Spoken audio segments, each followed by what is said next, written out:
안녕하세요. 안녕하세요.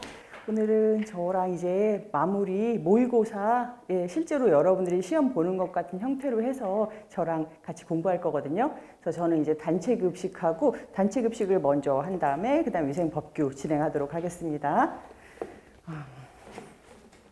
이제 시험 얼마 안 남았죠. 그래서 이제 모의고사를 여러분들이 이제 이론 공부는 이제 좀 충분히 하시되 이제부터는 실무 문제를 좀 많이 풀어보시는 게 중요하거든요. 실제로 이제 시험 보러 들어가시면은 좀 당황해 하시는 분들도 많아요. 그러니까 이제 문제를 실제로 좀 많이 풀어보시는 게 나중에 시험 보시는데 큰 도움이 될 거예요. 그래서 저 이제 모의고사 1회부터 시작하도록 하겠습니다. 급식관리 모의고사 1회 보시면은 국내 단체급식소의 최신 경향으로 옳지 않은 것은 이라고 했는데 제가 수업 때도 말씀드렸던 것처럼 급식산업, 단체급식 같은 경우는 경향이 굉장히 자주 바뀌어요. 특히나 요즘 코로나 때문에 급식 자체가 좀 많이 바뀌었거든요. 그래서 여러분들이 이런 급식 경향이라 이런 걸 좀 많이 알아두시는 게 좋아요. 그래서 보시면 1번 외식업과 단체급식에 대한 경계가 희미해지면서 단체급식에서도 매출 증대를 위한 마케팅이 중요하게 되었다. 이건 맞아요. 예전에는 그냥 급식산업이기 때문에 무조건 그 공장에 계신 분들이나 그 산업체에 계신 분들은 거의 다 식사를 하셨거든요. 요즘에 와가지고는 보고 메뉴가 마음에 안 들어. 그러면은 밖에 나가서 드시는 경우도 많아요. 그러다 보니까 단체 급식에서도 이러한 마케팅이 좀 중요하게 됐다는 건 맞아요. 그 두 번째는 인건비 상승과 서비스에 대한 요구는 직영에서 위탁으로의 전환을 가속시키고 있다. 여러분들이 어쨌거나 급식산업은 직영에서 위탁으로 지금 많이 넘어가는 추세예요. 왜냐하면 이 서비스 이런 질 같은 것도 많이 요구를 하실 뿐더러 인건비가 많이 올라가고 있기 때문에 그래서 2번도 맞고요. 3번에 선택식 메뉴가 증가하면서 전문적인 수요 예측이 더 필요하게 되었다. 생각해 보세요. 메뉴가 하나면은 예를 들어봐요. 오늘 메뉴가 한 가지 메뉴만 나와요. 돈가스 정식? 그러면은 오늘 돈가스 정식을 과연 몇 명이 먹을 것인가 예측을 하는 것이 수요 예측이거든요. 근데 만약에 메뉴가 두 개예요.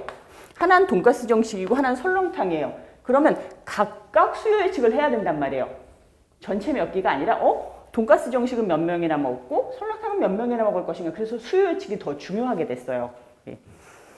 그리고 네 번째는 에코 캠페인 이거 말 많이 나오잖아요. 그래서 요즘 음식물 쓰레기 줄이라는 방안 굉장히 많거든요. 그래서 에코 캠페인이 유행하면서 선입 선출이나 표준 레시피를 활용한 철저한 생산 관리 등 음식물 쓰레기 줄이기 방안이 다양하게 실행되고 있다. 이것도 맞아요. 그리고 5번째는 피급식자의 기여도에 대한 요구가 높아지면서 카페테리아 배식 형태가 유행하고 있다라고 했는데 피급식자의 기여도에 대한 요구 높아지는 건 맞아요. 자기가 좋아하는 음식 먹으려는 건 맞는데 카페테리아 배식 형태가 유행하진 않아요. 우리나라에서는 카페테리아 배식 형태가 이제 거의 없어요. 그래서 이거 보시면 우리나라 같은 경우는 카페테리아 배식보다는 이제 선택식 메뉴 한 가지가 아니라 두 가지가 나오고 이러는 거 있잖아요. 선택식 메뉴가 늘어나고 있다라고 하셔야 정답이에요. 그래서 여기서 틀린 것은 정답 5번이죠. 근데 이게 문제가 제가 국내 단체 급식이라고 했잖아요. 외국에서는 카페테리아 급식이 굉장히 많아요. 이거는 국내 단체 급식이기 때문에 카페테리아 급식이 줄어드는 거예요. 이번에는 단체 급식의 3대 관리 순환 기능을 계획, 실시, 평가로 나눈다면 다음 중에서 실시에 해당하는 것은 무엇인가 라고 했는데 이거는 여러분들 경영 시간에 배우셨는데 계획, 실시, 평가 요게 3대 관리 순환 기능이거든요. 계획, 실시, 평가. 그래서 요렇게도 부르고 플랜, 두, 시 요렇게도 해요. 계획, 실시, 평가. 그래서 왜 플랜 2C, 플랜 2C 이렇게 하는 거 들어보셨죠? 그거예요. 그래서 여러분들이 하시는 영양사 일을 갖다가 계획에 해당하는 일이 있고 실시에 해당하는 일이 있고 평가에 해당하는 일이 있어요. 예를 들자면 여러분들이 영양 계획을 세운다든지 아니면 메뉴 계획을 세운다든지 아니면 인력 계획을 세운다든지 아니면 작업 계획을 세운다든지 마침 뒤에 끝자가 다 계획이 들어가 있어요. 그런 것들은 계획에 대한 거고요. 실제로 일을 하는 건 아니고 영양사가 계획을 세우는 거예요. 말 그대로. 그리고 두가 정말 실시 말 그대로 일을 하는 거예요. 내가 구매를 한다거나 메뉴를 짠다거나 아니면 사람을 갖다가 인력 계획을 세워가지고 그 사람이 실제로 일을 하게 내가 지시를 한다거나 이런 것들이 두에 해당하는 거고 평가는 뭐냐면 내가 잔반량 평가를 한다거나 아니면 식사 검식을 해본다거나 그런 것들이 평가에 들어가는 거예요. 그래서 보시면 여기서 실시에 해당하는 거 찾아본다고 그랬었죠. 그럼 1번 배식, 2번 영양계획, 3번 급식 만족도 조사, 4번 검식, 5번 식단평가라고 했어요. 그러면 1번 배식, 이게 두네요. 예, 이게 실시예요. 그리고 2번의 영양계획은 계획에 해당하는 거, 그 다음에 3번 급식 만족도 조사, 4번 검식, 5번의 식단평가 전부 다 평가에 들어가요. 그래서 정답 1번입니다.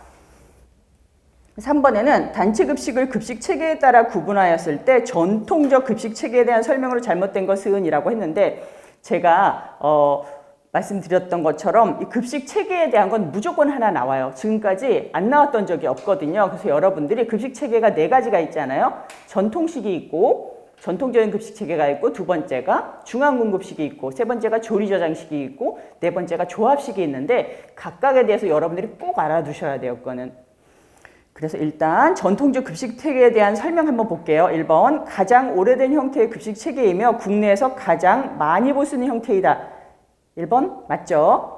2번에는 배식 직전에 음식이 생산되므로 영양적 관능적으로 좋은 품질을 유지할 수 있다. 이것도 맞아요. 3번에는 집중 배식으로 인해 생산성이 낮으므로 인력 관리가 힘들다. 이것도 맞고요. 4번에 식단 작성 시 탄력성이 있어서 피급식자의 기호에 맞는 독창적인 음식을 만들 수 있다. 이것도 맞아요. 1, 2, 3, 4번 정확하게 전통적 급식 체계에 대한 설명이 맞고요.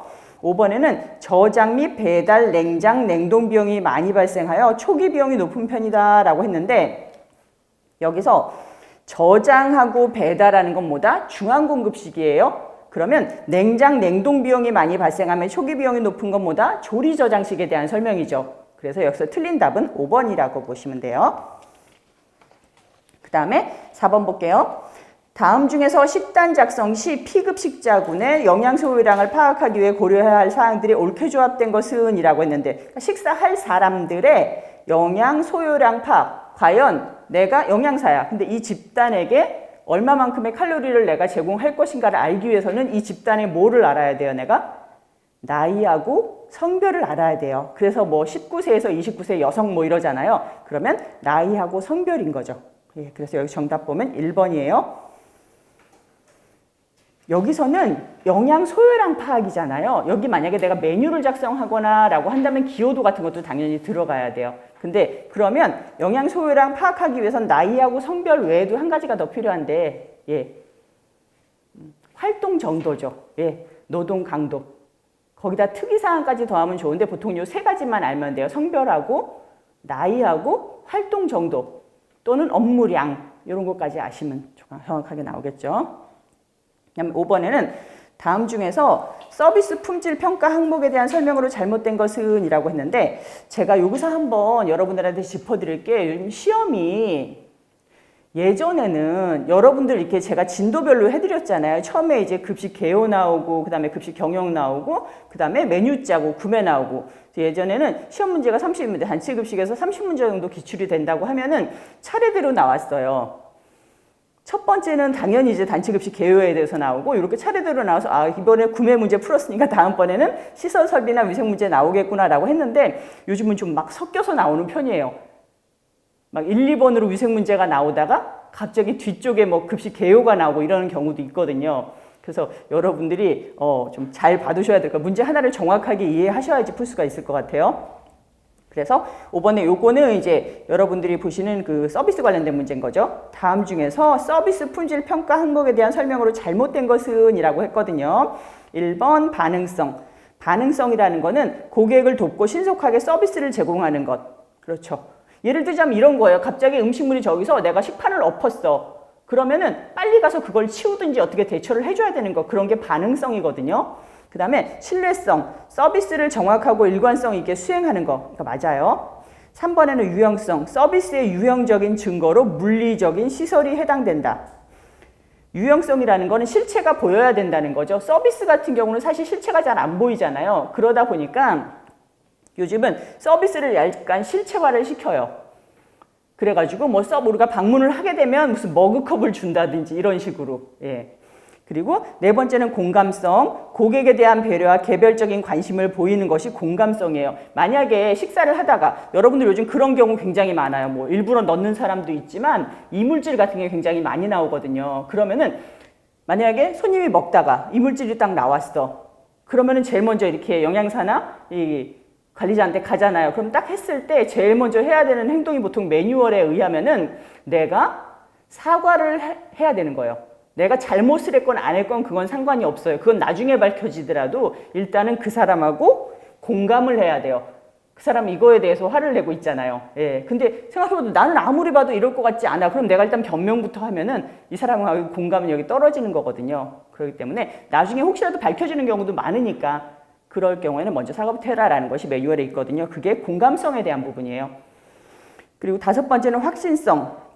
이거는 브랜드 인지도나 메뉴 등에 보이는 자신감을 말한다라고 했는데 이게 아니라 확신성 같은 경우는 뭐냐면 종업원의 숙련도라든가 아니면 친절도라든가 이런 신뢰와 안정감을 내가 전달하는 능력이에요. 그걸 우리가 확신성이라고 불러요. 그래서 확신성이 뭐라고요? 종업원의 숙련도라든가 아니면은 친절도라든가 이런 신뢰도 이런 거를 전달하는 능력이에요. 이걸 우리가 확신성이라고 부르는 거죠. 그래서 서비스의 특성 여러분들이 5가지 말씀을 드렸는데 1, 2, 3, 4번은 제대로 연결이 돼 있고요. 이제 5번째 같은 경우는 종업원의 숙련도에 대한 설명이에요. 그래서 정답 5번이고요. 6번에는 다음 중에서 영양사의 업무가 잘못 연결된 것은 이라고 했는데 제가 이렇게 이론 수업 때 말씀을 드렸던 것처럼 영양사는 업무가 너무너무 많기 때문에 그리고 각각의 카테고리별로 나눠서 이게 영양관리 업무인지 아니면 작업관리 업무인지 메뉴관리 업무인지 나누라고 말씀을 드렸잖아요. 여기서 거기에 대한 거예요. 영양사 업무 1번 영양관리는 식단을 작성하고 영양 출납을 하고 식사요법 영양 소요량 파악 맞고요. 2번에는 구매관리, 발주량 계산, 검수, 출고, 입고, 재고량 파악 맞아요. 3번에는 시설관리는 조리기구를 관리한다거나 조리설비 구입과 관리를 하는 거 맞죠? 4번째 위생관리는 종업원의 위생지도를 한다거나 식품위생 해충구제를 하는 거 맞아요. 그럼 5번에 원가관리 볼게요. 원가관리는 구매식품의 품질 판정, 급식 기여도 조사, 급식 효과 판정. 얼핏 봐도 틀린 거 알겠죠? 구매식품 품질 판정이라고 하면 이건 구매관리에 해당하는 거예요. 구매관리. 그 다음에 급식 기여도 조사. 이건 급식 조사 관리죠. 그리고 급식 효과 판정. 이건 메뉴 관리에 들어가는 거죠. 예. 그래서 만약에 원가 관리라고 한다면은 내가 뭐예요? 원가 관리는 우리 경비라든가 아니면은 감가상각비라든가 식재료비라든가 이런 비용에 대한 관리를 하는 거 재무회계 쪽이 원가 관리라고 보셔야 돼요. 예, 그래서 틀린 거는 5번이죠. 7번에는 한국인 영양 섭취 기준의 1인 1회 분량으로 옳지 않은 것은 이라고 했는데 이런 형태 문제도 좀 이제 많이 나오는 편이에요. 왜냐하면 뭐라고 그랬어요? 요즘 실무 문제가 굉장히 많이 나오고 있다고. 그래서 예전에는 우리 시험 문제 이렇게 주방기구 나오고 실제로 주방기구 사진이 나온 적이 거의 없었는데 요즘 계속 나오고 있거든요. 그래서 여러분들이 만약에 한 1, 2주라도 이렇게 실제로 영양사가 일하는 데 가서 한 실습을 한번 해보셨으면 좋겠어요. 그러면 이런 설비 같은 건 금방 한눈에 들어오거든요. 만약에 그게 아니면은 저도 한번 프린트 나눠드린 적이 있는 것처럼 설비를 한번 실제로 눈으로 보고 아, 이게 쌀 씻는 기계구나, 이게 밥하는 기계구나 라는 거를 한번 좀 알아두셔야 시험 보시는 데 도움이 될 것 같아요.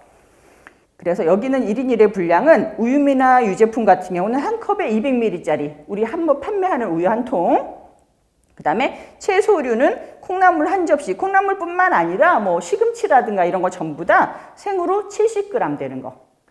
그리고 3번은 유지 및 당류 같은 경우는 기름 5g, 그리고 곡류 및 전분유는 밥 한 공기 210g. 근데 과일류는 오렌지 주스 한 컵이면 너무 많아요. 오렌지 주스는 반 컵, 2분의 1컵하고 100ml라고 하셔야 돼요. 그래서 틀린 답 5번이죠. 그 다음에 8번 볼게요.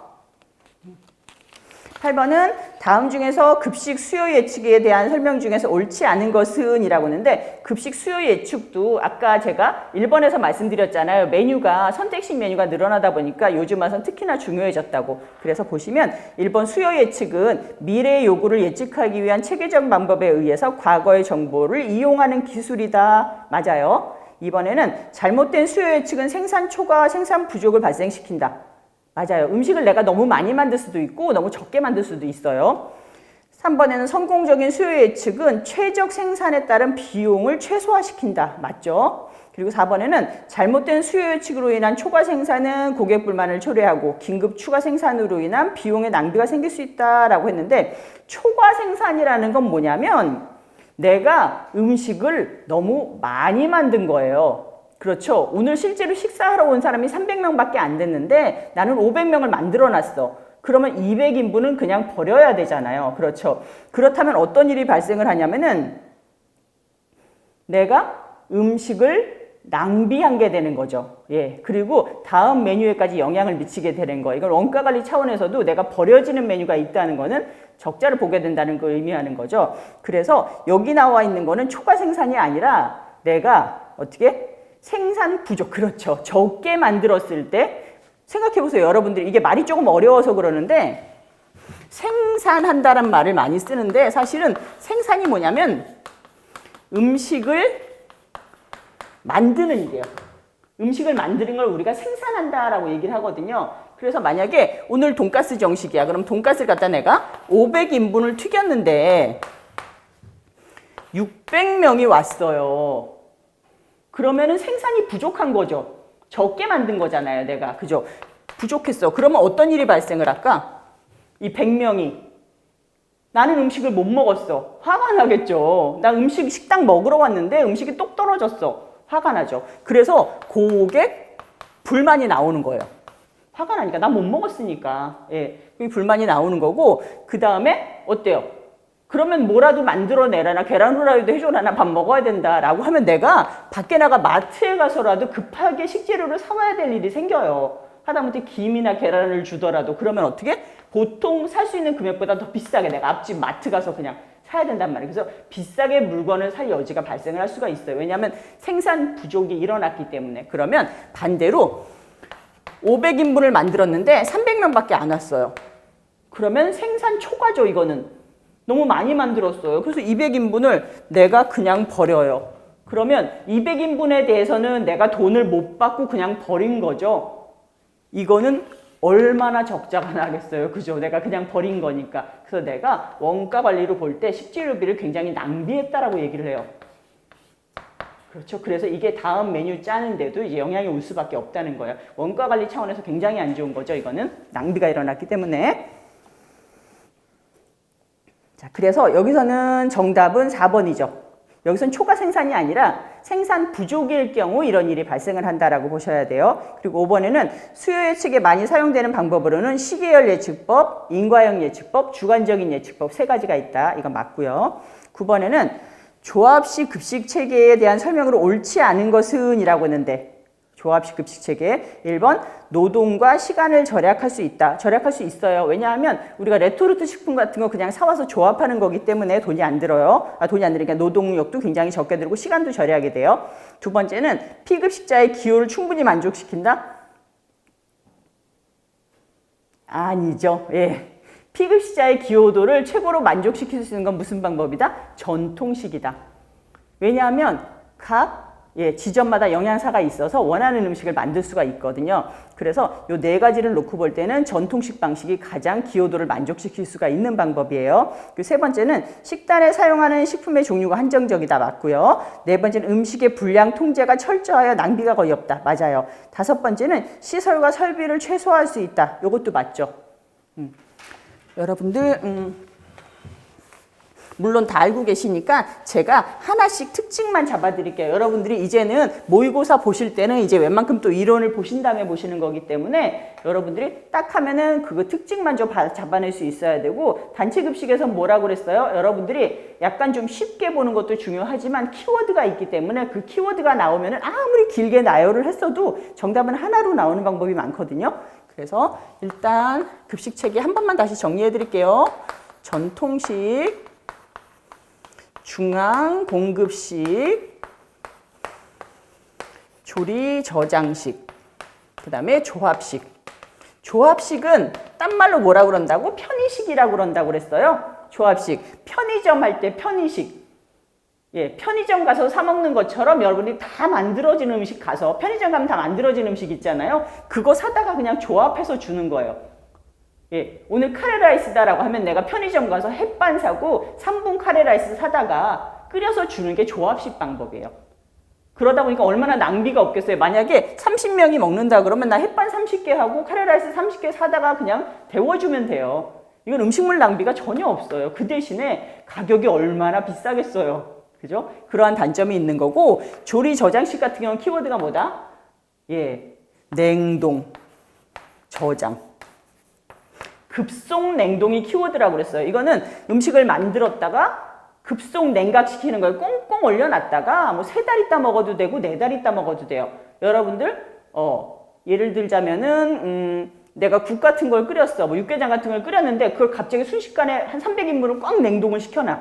그러다가 한 달 있다가 또 그걸 싹 얼려 먹고 녹여 먹고, 그게 조리 저장식이에요. 조리해놨다가 저장하는 거. 그 다음에 중앙 공급식은 중앙 센트럴 키친, 우리가 중앙 조리장 센트럴 키친이란, 여기서 엄청나게 음식을 많이 해가지고 요만큼 해가지고 배달해주고 요만큼 해서 배달해주고 하는 거예요. 우리가 보통 우리는 요즘 말로 뭐 케이터링이란 말도 많이 쓰게 되는데, 여기 100인분을 갖다가 저기 A 오피스에 배달을 갖다 해줘. 여기다가 500인분을 해가지고 B 고등학교에 배달을 해줘. 그러면 B 고등학교나 A 오피스는 주방이 없어도 급식을 제공할 수가 있어요. 여기서 음식을 해다가 날라주기 때문에. 그래서 중앙공급식의 키워드는 뭐다? 가장 크다. 이게 뭐 10,000끼 정도가 아니라 뭐 10만 끼 정도를 한 번에 만들 수도 있어요. 저기다 10,000씩 갖다 주고 여기다 5,000씩 갖다 주고. 가장 크다는 거. 그 다음에 전통식은 여러분들이 아는 거. 생산과 소비가. 그러니까 만들어서 그냥 바로 먹는다라고 생각을 하시면 돼요. 주방도 있고 홀도 있기 때문에 여기서 만들어서 바로 먹고 만들어서 바로 먹고. 그러다 보니까 인건비가 너무 많이 들어요. 운영하기가 너무 힘들어요. 여기는 아까 크게 만드는데 10만 끼를 한 번에 만들다 보면 정말 유능한 조리사 몇 명이서 10만 끼를 만들면 되잖아요. 이거는 각각 주방이 있기 때문에 A, B, C 있으면 여기 조리사, 여기 조리사, 여기 조리사 한 명이 다 있어야 돼. 영양사도 A, B, C 다 있어야 돼. 그 대신에 장점은 뭐냐면 각각이 있기 때문에 각각 원하는 메뉴, 각각 좋아하는 메뉴를 만들어줄 수가 있어요. 그래서 이게 기호도 가장 존중하는 것이 전통식이라는 거죠. 그래서 9번의 정답은 2번이고요. 10번에는 저공급식을 위한 유의점이 아닌 것은 이라고 했는데 1번 조리에서 배식까지 시간을 단축한다. 이거 맞아요. 그렇죠. 따뜻한 음식 따뜻하게, 차가운 음식 차갑게. 두 번째는 식품의 중심 온도를 철저하게 관리한다. 이것도 맞죠. 3번에는 찬 음식은 조리 후 배식까지 보냉한다. 그쵸? 차갑게 둬야 돼요. 내가 오늘 만약에 미역냉국이 나왔다. 그럼 미역냉국 만들어서 사람들이, 내가 11시에 딱 만들었어. 근데 12시에 식사할 건데 그때까지 미지근하게 놔둔다? 아니죠. 그거 냉장고에 넣어놨다가 12시 바로 직전에 꺼내서 배식을 하는 거예요. 그러면 4번에는 뜨거운 음식은 미리 조리하여 상차림 직전에 제거해야 한다. 얼핏 보면 맞는 것 같아요. 그죠? 그렇죠? 왜냐하면 위에서 차가운 음식도 냉장고에 넣었다 줬으니까 뜨거운 음식도 나가기 전에 직전에 막 팔팔팔 끓여서 줘야 될 것 같잖아요. 근데 아니라 여러분들이 영양사가 되시잖아요. 그러면은 뜨거운 음식에 배식 시간을 맞춰야 돼요.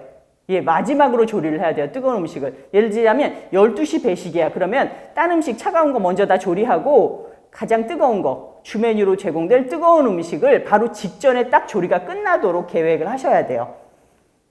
그래서 4번이 틀렸어요. 그래서 직전에 완료되도록 여러분은 계획하시는 거고, 5번은 메뉴별 가식 한개 시간을 설정한다. 이것도 맞죠? 우리도 위생사고나 이런 거 안 나려면은 메뉴는 언제까지, 언제 안에 다 먹어야 되고 배식해야 된다는 게 나와 있어야 돼요. 그다음 11번에는 인적 자원 관리 분야와 관련된 정부의 법령 및 규제 내용이 잘못 연결된 것은 이라고 했는데, 요즘 법규가 워낙 자주 바뀌고 있긴 해요. 그래서 여러분들이 위생법규도 엄청나게 많이 바뀌고 있거든요.